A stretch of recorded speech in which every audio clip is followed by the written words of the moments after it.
After we finished the basic installation and the most necessary settings, we will change to our general settings, where you can find further settings for the manager and for the API. For that, we open our web browser and go to our login page. We'll use our system administrator, and as you can see, after logging in, first you will have no devices. At the beginning I noticed that you will first need to set up the network card, which we will do right now. To do so, please click on System and General Settings.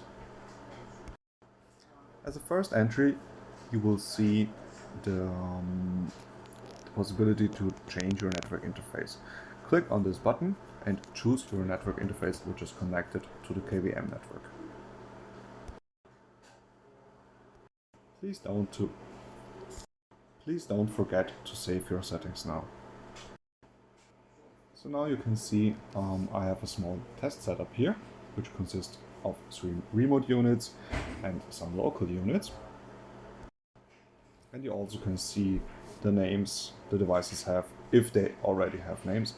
Otherwise, they would be called unnamed.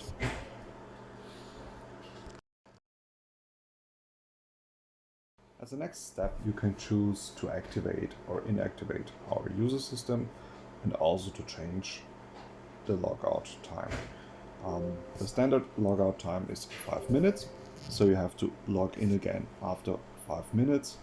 You also can change it to immediate logout or to never log out automatically. 0 would mean that the system logs out automatically, so you need to enter your username and password all the time. If you open our OSD on the devices, -1 would mean that the system never logs out automatically, so you have to do it manually.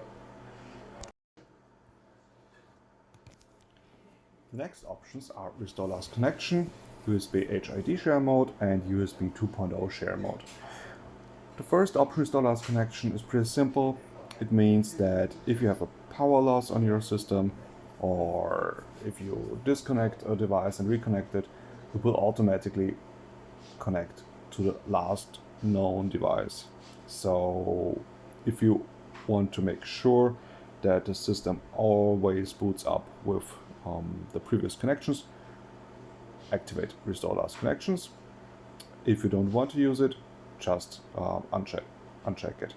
The next 2 options are the share modes. The share modes are here if you have, for example, a local unit video shared to different monitors. With that option, you can use multiple mouse and keyboards on multiple working spaces to control the same computer. Further examples are in our manual, and I will also show you some options and some cases in our video tutorial later. After that, please don't forget to save the settings.